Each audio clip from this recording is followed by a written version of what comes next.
Awakening is a journey full of pain and transformation. Welcome back, everyone, to Mind Podcast. Awakening is officially a journey of suffering and breaking. Do not be mistaken about this. Enlightenment is a process of destruction. It has nothing to do with becoming better or happier. Enlightenment is the collapse of all that is unreal. It sees through the facade of pretense.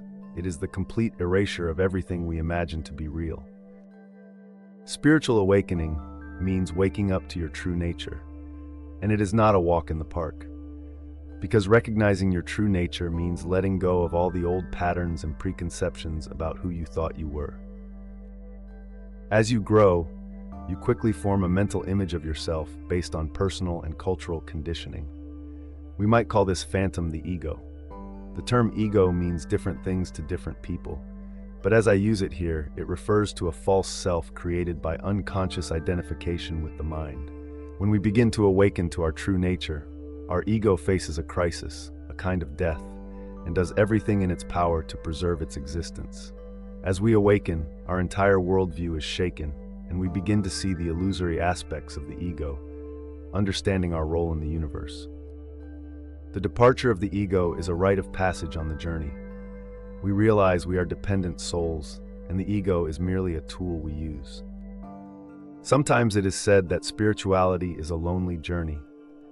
In the early stages of the spiritual journey, we may feel very lonely because our worldview is changing.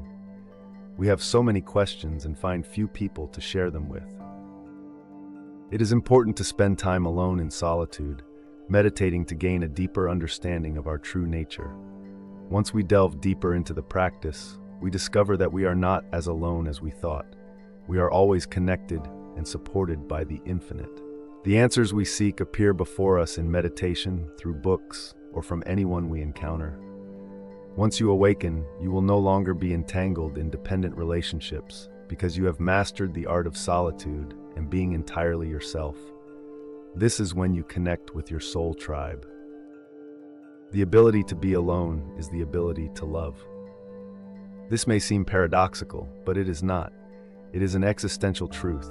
Only those capable of being alone are capable of love, sharing, and diving into the deepest core of another without becoming dependent, without turning the other into something else, and without being addicted to them. They grant the other absolute freedom because they know that if the other leaves, they will remain as happy as they are now. Their happiness is not taken away by the other, as it was never given by the other. We must experience great cognitive dissonance when awakening and going through the process of soul realization. We are forming a new worldview, one that is entirely different from the way we used to see things through conditioning. Initially, we face significant cognitive dissonance. However, as we become more aligned with our true nature, we boldly express this new worldview.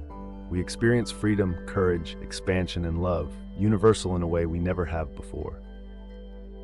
When you confront your shadow side, when we begin meditating or becoming aware of who we truly are, we face what has been hidden in the subconscious.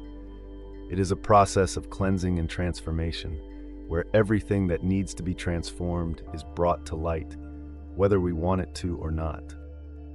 Once we begin to fully accept ourselves, we awaken to see the wonder of the universe that we truly are, realizing for the first time that we are powerful creators. When you awaken, there is no place left to hide. You can lie to others, but you cannot lie to yourself.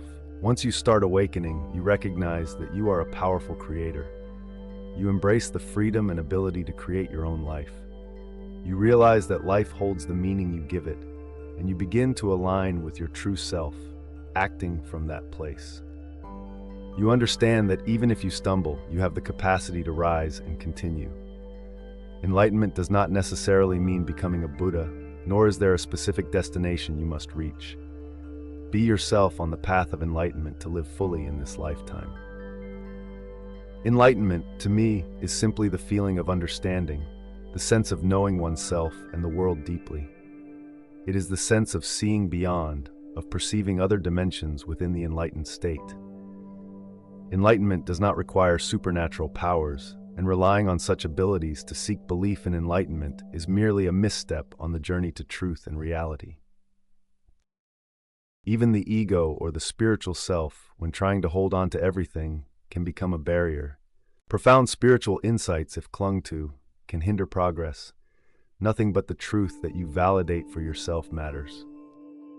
Do not mistake knowledge for absolute truth. What you know may only be a small fragment on the limitless path of understanding. Remember, everything you know is still part of a larger journey where true comprehension has no boundaries. On the path of understanding, I do not want to speak about enlightenment, nor do I wish to claim myself as enlightened. But I want you to understand that enlightenment is truth. It is the profound understanding of all the states within you. It is knowing the stories of time as if truth throws everything you have never faced directly at you. Enlightenment is not something extraordinary, but simply awareness.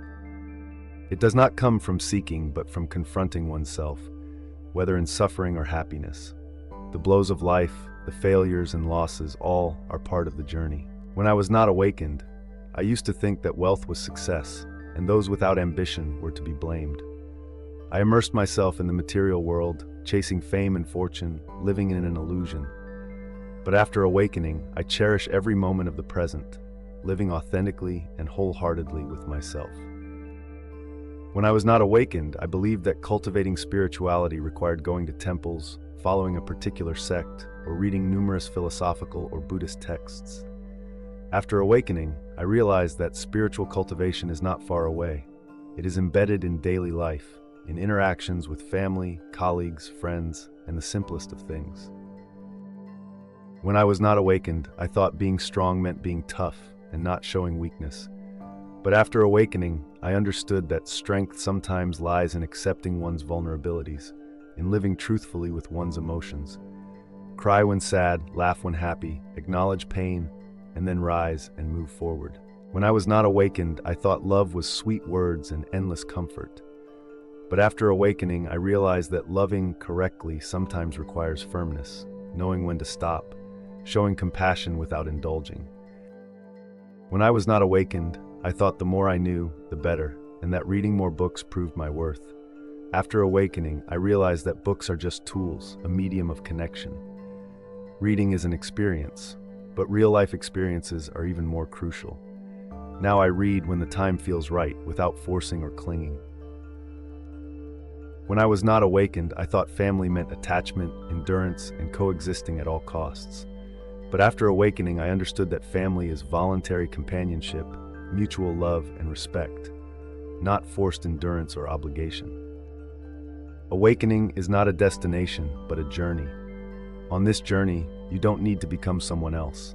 You just need to be yourself, live authentically, and appreciate every experience. Therefore, even seemingly small matters, if kept bottled up inside, can accumulate and erupt powerfully, like the drop that overflows the cup.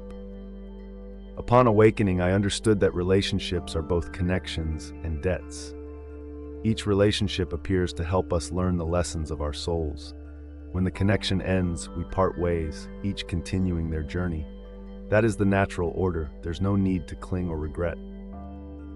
When I was not awakened, I thought filial piety meant unconditionally obeying my parents, striving to do everything to please them, even if it made me uncomfortable.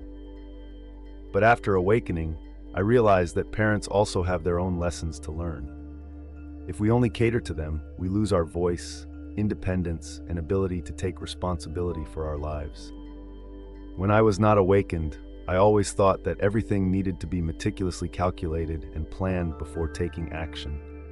But after awakening, I understood that not everything requires such precision. Some things must be done immediately to discover the answer, like washing your face to feel alert. I stopped overthinking and started acting more, learning from real-life experiences instead of endlessly pondering. When I was not awakened, I thought freedom was about having no attachments, being completely independent, and not relying on anyone. I threw myself into pursuing financial freedom, striving to walk alone without any help. But after awakening, I realized that true freedom is the peace of mind, the ability to take responsibility for life without straining oneself. Even though I still work for others, my mindset has completely changed. When I was not awakened, I thought happiness had to be sought elsewhere, requiring the sacrifice of money, time, and health. But after awakening, I realized that happiness is right within me, in every present moment. It was just that I couldn't see it before. When I was not awakened, I wanted to be like this person or that person. But after awakening, I looked at myself in the mirror and began to appreciate my true self. Here are some of my reflections on the stages of awakening. The 4 basic levels of awakening. Level 1, dependence. At this stage, one lives according to the majority, never questioning why. The mind is clouded, unable to comprehend the nature of the world. You imitate others without forming your own opinions or individuality. This stage is known as illusory clarity. Level 2, questioning. At this level, you begin to question everything in life. No longer following the crowd, you develop your own principles and standards. You seek understanding and want to grasp everything. However, the ego is still dominant, leading to selfishness, attachment, competition, and concerns about winning or losing. While you might achieve wealth and success, your mind remains troubled, burdened by attachment and dissatisfaction, which can lead to depression. Those at this level need to learn acceptance, transform their ego, and cultivate kindness and compassion. By giving more and embracing a selfless mindset, they can overcome suffering. Level 3, inner peace and transformation. Individuals at this stage live and work with great tranquility, positively influencing others. They find success in both material and inner life, mastering the art of transforming suffering and understanding the principles of suffering and impermanence. People at this level are often middle-aged, elderly, or those who have spent years in spiritual practice. When problems arise, the universal laws operate naturally to resolve them with minimal effort. They accept and go with the flow of life. However, they may still cling to the spiritual ego, believing themselves to be awakened and imposing their experiences and knowledge on others. At this stage, the ego exists in subtle forms. Those at this level should maintain their practice, continue personal development, and contribute to their community. They should also explore further knowledge and integrate their learning into real-life experiences, avoiding turning insights into mere theories. Their practice should follow the principle of harmonizing theory and practice to ensure their understanding remains balanced. At this level, they attain a state of peace and self-contentment. However, overcoming the spiritual ego at this stage is exceedingly difficult. Transcending level 3. When one surpasses the 3rd level of awareness, they realize 2 profound truths: emptiness and non-self. Level 4. Rare individuals reach this 4th level of awakening. They exist in a state of suspension between the 3rd and 4th levels. In the world today, only a handful of people, countable on one's fingers, have attained this state of enlightenment. Throughout human history, those who have reached this level include Buddha, Pratyeka Buddhas, Bodhisattvas, Arahants, Jesus Christ, Laozi, the 28 Indian patriarchs, and enlightened figures in Chinese Zen Buddhism. If you are fortunate enough to encounter someone who has reached this level, cherish the opportunity. Cultivate yourself and understand that every experience holds its own meaning. By appreciating all things, you will learn profound lessons from life. A misguided mind leads to a misguided reality. Therefore, the most important task is to refine your mind.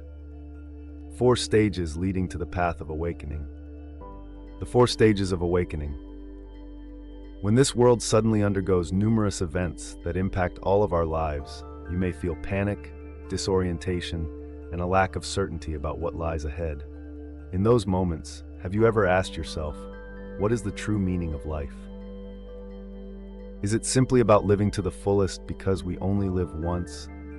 Or is it about helping others, contributing to the world, improving ourselves, or achieving some great goal? Could it really be that straightforward? If, during such events or at any stage of your life, you find questions like these naturally arising in your mind and you are determined to seek answers, then congratulations. You have taken the first step on the path of awakening, also known as enlightenment or liberation. Awakening or enlightenment may sound lofty and mystical, For many, just hearing these words can feel discouraging or make them seem like illusions. But in truth, once you find the answers, you will realize they are incredibly simple and not distant at all. When you see the truth, the reality of life around you will unfold. You will understand who you truly are. Your life will radiate with clarity, exactly as it is. Nothing will be able to shake you. In that moment, your heart will overflow with boundless gratitude toward creation, for you will see within it an immense love for all of us. The 4 stages of enlightenment. Basically, there are 4 transformative stages leading to enlightenment.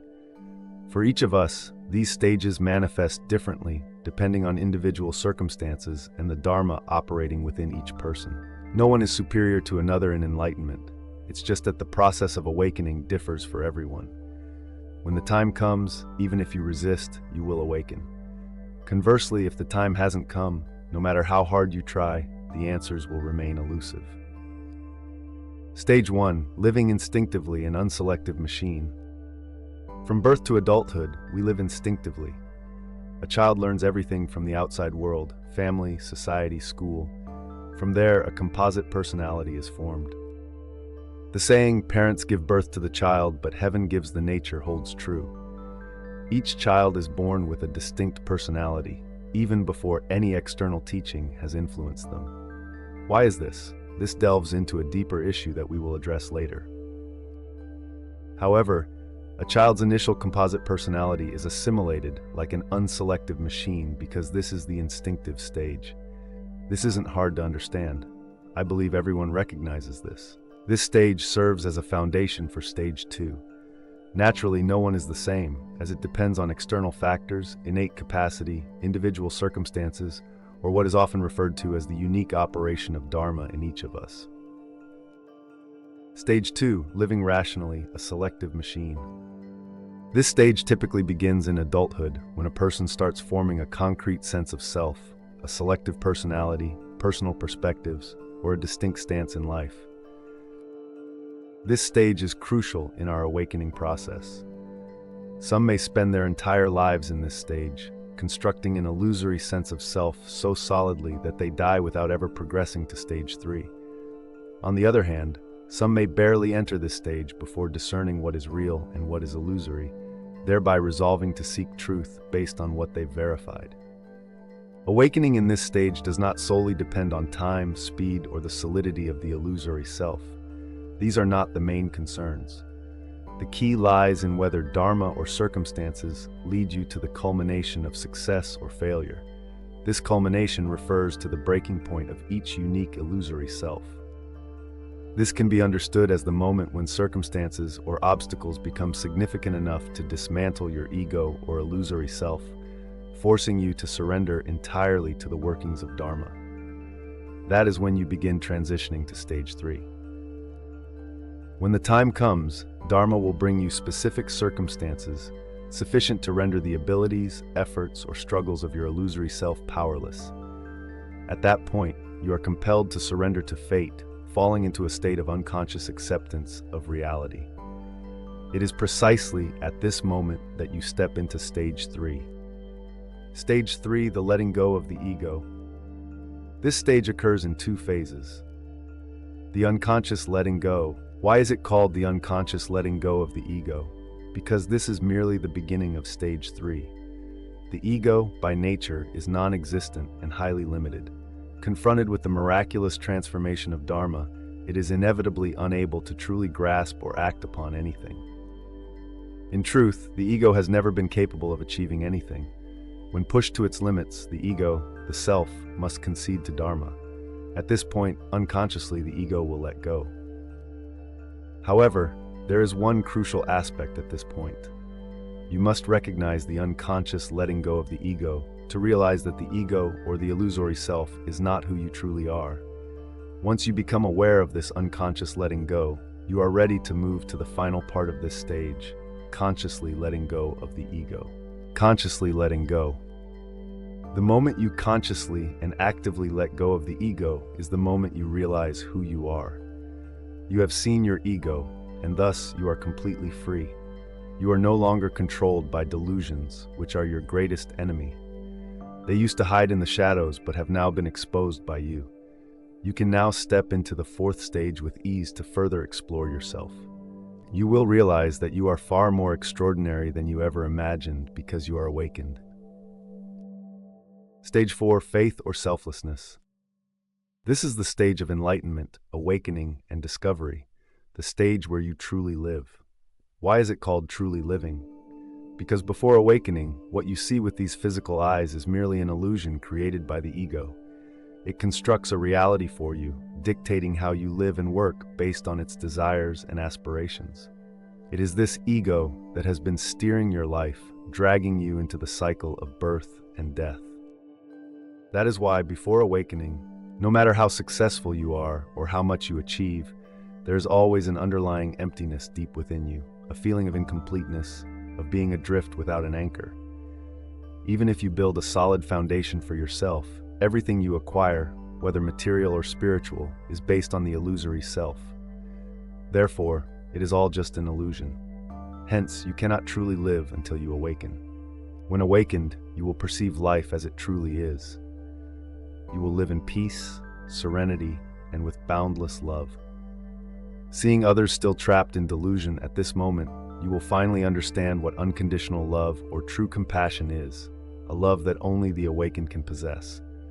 You will become like a child, capable of loving even your enemies because you understand that they are merely acting unconsciously. They are simply intoxicated in their process of awakening. After all, you will see how the Dharma operates. You will live completely in harmony with circumstances, aligned with the Dharma, selfless and altruistic. Everything will lead you to liberation. The origin of noise. Have you ever wondered where all the noise, both external and internal, comes from? Or what happens right before a moment of joy or sadness arises within you? On a broader scale, where do all the events in your life originate? And even further, where does the universe itself come from? All these questions have one common answer. The most surprising thing is that this answer can be experienced by yourself through a simple experiment. Observe your breath, each breath. What exists before the beginning of a breath, and what exists after the end of each breath? Do you notice anything? Another experiment. Observe your thoughts. What exists before the beginning of each thought, and what exists after the end of each thought? Pay attention to the state between two thoughts. The answer is silence. On a deeper level, it is emptiness. The origin of all noise is silence. All joy and sorrow stem from emptiness. The origin of all events in your life is also emptiness. Indeed, the universe. Everything in this universe, though arising from countless dependent conditions, originates from the nature of emptiness. This is the realization of those who have attained enlightenment. They see this truth, understand its roots, and thus comprehend all things. In reality, all phenomena in life are merely illusions. There is no definitive essence or self. To take form, everything requires countless conditions to converge. Understanding that everything is illusory, one ceases to cling to anything. This is how one enters the flow of Dharma. Only by not clinging to Dharma can one see it as it truly is. What perceives Dharma as it truly is? The answer lies in our original face, our intrinsic nature, our awareness, and the pure essence inherent in all of us. Recognizing the true nature. To gain a clearer understanding of your true nature, you must grasp its fundamental mechanism. As mentioned earlier, the ego is not your true self. By recognizing this, you can return to your root, your intrinsic nature. From there, you begin a deeper exploration of it, how it functions, why it transforms your worldview, and ultimately how it allows you to taste the essence of liberation. The tools of intrinsic nature, the 6 sense faculties. Eyes, ears, nose, tongue, body, and mind are merely tools. They are the instruments of your intrinsic nature, used to interact with the material world. This is because intrinsic nature, also known as awareness, has no form, no image, no birth, no death, no being, and no non-being. Though profoundly mysterious, it exists within the physical body of all beings. Hence, it must rely on material faculties to function, enabling communication with the world and perceiving Dharma. Most importantly, it fosters mindfulness and enlightenment, guiding you back home. Awareness through the 6 sense faculties. How does awareness operate in our daily lives? If you pay attention, you'll notice that most bodily functions occur automatically. By automatic, it means there is no deliberate involvement of consciousness. For example, our breathing is entirely automatic. You do not consciously control it, yet your body breathes naturally. In fact, you cannot fully control it. The moment you try to control your breath, you will quickly feel fatigued. This is because you are acting against nature. Its mechanism is inherently natural, but when you interject the consciousness of the ego, it disrupts the system. Thus, the natural law within you is also disturbed. Another example is when you are eating rice. Without conscious control, your mouth will automatically open as food is brought near. These actions occur entirely on their own. Similarly, our six sense faculties naturally operate under an automatic mechanism. This is how intrinsic awareness functions through the six sense faculties. Without the interference of the ego to distort them, our faculties would simply act as follows. In seeing, just see. In hearing, just hear. In smelling, just smell. In tasting, just taste. In touching, just touch. And in thinking, just think. This is called returning phenomena to phenomena, or perceiving everything as it truly is. However, one must not cling to this state, for everything does not merely end there. The reason we cannot see, hear, smell, taste, touch, and think as they truly are lies in the interference of the false self, the illusory ego. Where does this separate ego arise from? If you are not awakened, it is indeed difficult to perceive the true nature of everything happening around you. For instance, when you see or hear something, the image or sound is transmitted to your brain, where your consciousness arises. All information sent to the brain is processed and transformed based on an individual's perceptions, life views, and experiences. From there, you judge and evaluate everything you see, hear, and touch through a subjective lens shaped by your own ideas. This is why each of us on this planet perceives every event differently. No one sees things exactly the same way. This forms the basis of the illusory ego, which gives rise to discrimination, competition, envy, and resentment. According to Marxist philosophy, this process of the brain's activity is defined as consciousness is the external material entering the human brain and being transformed within it. So what is your task now? Understanding the brain's functioning in this way, when the six faculties interact with the external world, the six sense objects, form, sound, smell, taste, touch, and thoughts, your task is to return to intrinsic nature and observe these interactions through awareness. A basic practice for beginners. When you eat rice, simply know that you are eating rice.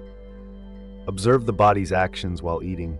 Clearly feel how your body and mind respond to the act of eating without being influenced by consciousness, wandering thoughts, or judgments. This is crucial because the moment you lose full mindfulness, you will be dominated by the ego's consciousness. You will lose touch with reality and with phenomena as they are. At this time, it is essential to observe with letting go, clarity, stability, and purity. These are the characteristics of intrinsic nature.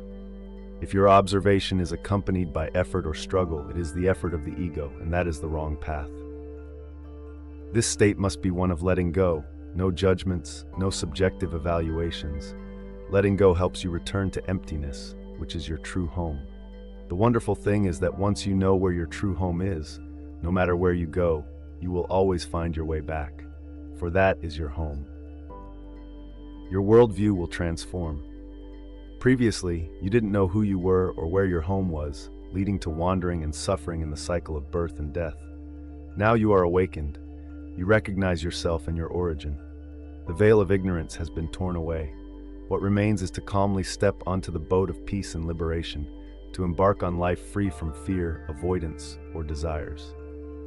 For you have understood the nature of birth and death, the nature of impermanence. You have awakened from the dream. The three realms are delusion. The mind is serene. One life of birth and death, nature remains constant. At dawn I see the blooming rose. My earthly footsteps light, the dream fades away. Enlightenment is the process of recognizing the ego's characteristics to return to the clarity, stability, and purity of intrinsic nature. You are intrinsic nature, and intrinsic nature is you. There is no need to search elsewhere. You simply need to return. Liberation is merely the inevitable outcome of enlightenment. Do not seek the past, do not long for the future. Only the present phenomenon exists, insight lies here.